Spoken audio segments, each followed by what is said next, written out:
Hey guys, I'm coming to you from inside a 2022 Toyota Sienna Platinum. I'll give you a full review. I'm taking it to Disney tomorrow, but we got some breaking news that I want to talk about while enjoying the luxuriousness of this $54,000 minivan. And what's going on across the border is a bit concerning.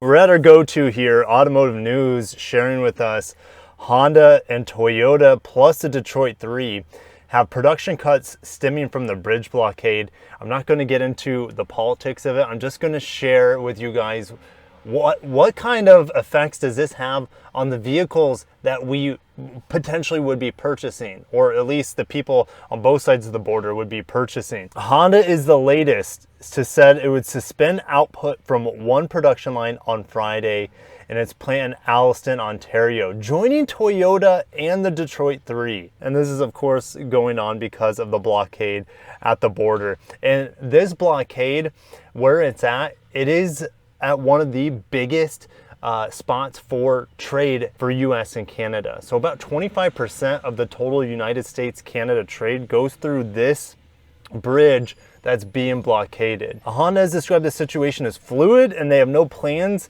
to curtail any output of its US auto plants. And what are those vehicles? Well, the Civic and the CR-V are built there, which are like its two highest volume sellers. So that's just going to, I mean, there are no cars on Honda, pretty much any lots right now, but Honda lots aren't doing great. And this is just going to make matters worse for them. Honda earlier confirmed the plant also temporarily suspended manufacturing on Wednesday evening due to border delays, and it's going to be ongoing forward. It's day to day, so they're not going to be like, oh yeah, we're just canceling, you know, the next Friday. No, it's day to day, so stay tuned. I'll try to keep you guys updated depending on if you guys are interested in this. I find it interesting. On Thursday, Toyota, General Motors, Ford, and Chrysler parent Stellantis said they've been forced to cancel or scale back some production in North American plants. Toyota, on the other hand, says they're suspending production through Saturday at plants on both sides of the border. These shortages are affecting Toyota for the RAV4, the Camry, the Avalon, the RX. So the RX so far is the only Lexus built in Canada at the Ontario plant. This could also put a wrench into the availability potentially for the NX. The NX will be built alongside the RX at the Ontario plant by the end of the year, but that could be delayed due to this sort of issue going on. Who knows how long? This can't go on for much longer because of the destruction it's having on the fragile supply chain for both countries. The global supply chain is very weak and it's being exploited right now. But anyways, the Lexus ES is produced in Kentucky for the time being alongside the, well, not really alongside the Avalon, adjacent to the Avalon, I should say. It is in its own assembly line.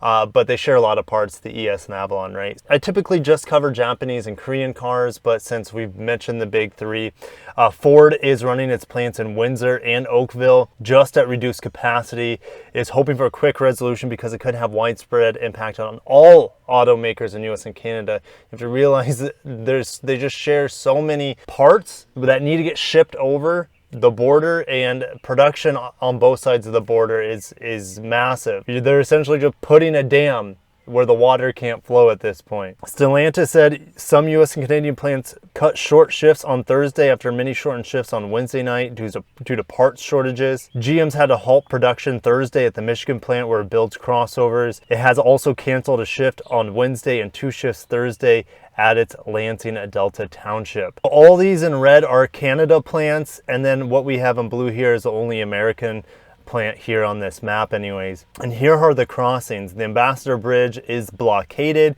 and so the truckers and everyone, all the transport people are having to go around to this northern crossing here at the Blue Water Bridge. But I'm sure you guys will have all sorts of opinions on what's going on at the border. Kia, for the first time, topped all brands and vehicle reliability over the first 3 years of ownership, which, again, JD Power here. Reliability in 3 years means nothing. Reliability for long term is everything. So to me, this study, as I've had issues with it in the past, only should mean short-term reliability. Bye, guys. Oh, bye. I'm recording in here. It's a mobile. This is like a dream, though. because I've been wanting a mobile office. Oh, are we recording? Yeah, so like it is, but I'll edit you guys out. Don't worry. Or I could ruin your lives. Oh, and for the first time ever, the dependability study was redesigned this year to include additional tech-focused inputs, such as software updates, which is good because that's going to be increasingly more popular and advantageous for automakers to do that to make their cars function better. As a result, overall problems per 100 vehicles jumped to an average of 192 this year from an average of 121. Why the huge jump? What is causing this? That is unbelievable. Kia finished a third a year ago, led all brands with reported 145 problems per 100 vehicles. I feel like when I started following JD Power a few years back when I was selling for Lexus, like Lexus was in the low 100s if I remember correctly. So everything is just getting more complicated. And that's a problem with this dependability study.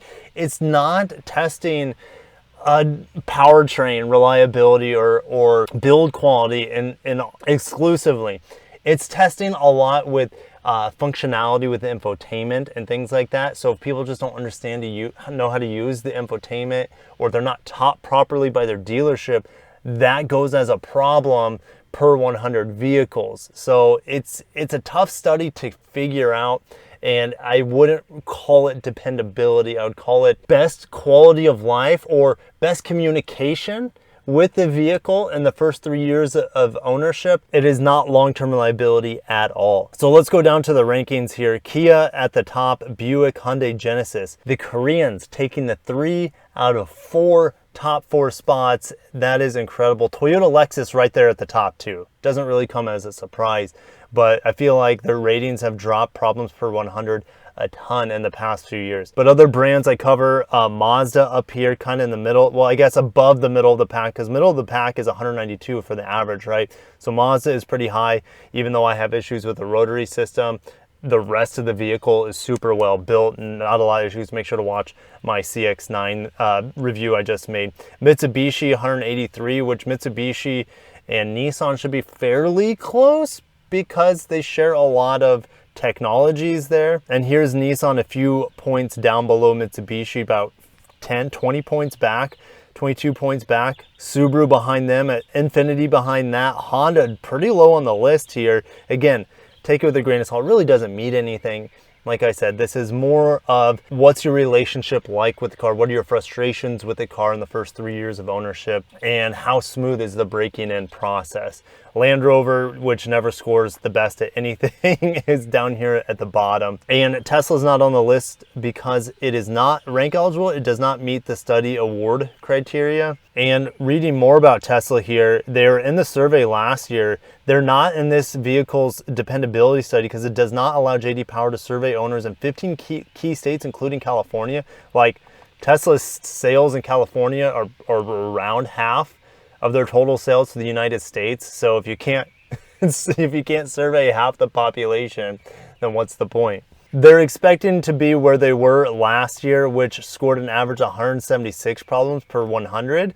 But keep in mind that the average problems changed massively from 121 last year to 192. So if the problems are about the same, you'd think that it would scale. Okay, and more information. The survey conducted for 33 years tracks problems per 100 vehicles during a 12-month period by owners of 3-year-old vehicles. It covers 184 specific problem areas across 9 major categories: climate, driving assistance, driving experience, exterior features, controls, displays, infotainment, interior, powertrain, and seats. So looking at some of the individual cars here, Corolla was the highest rated compact car.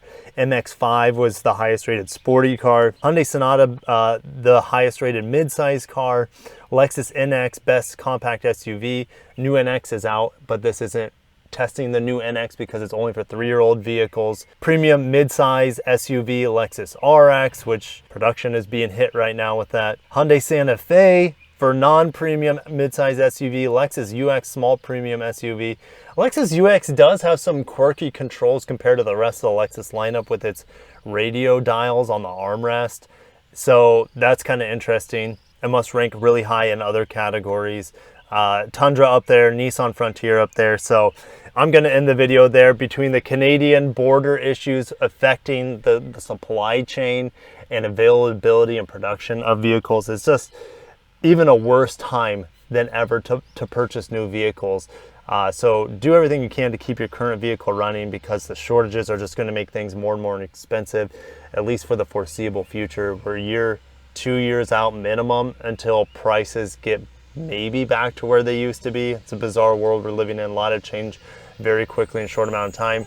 And also JD Power dependability. Take as much stock in it as you want. Grain of salt, always a JD Power for me. It's always entertaining for me, and there's always truth in it. But you have to look through the fine lines of how they're testing, what they're actually testing, to see the truths in it. But anyways, I'll end it there. Thank you so much for watching. If you enjoyed today's video, smash the like button, subscribe for more Toyota, Honda, all Japanese, Korean auto news. Catch you in the next one. Peace out.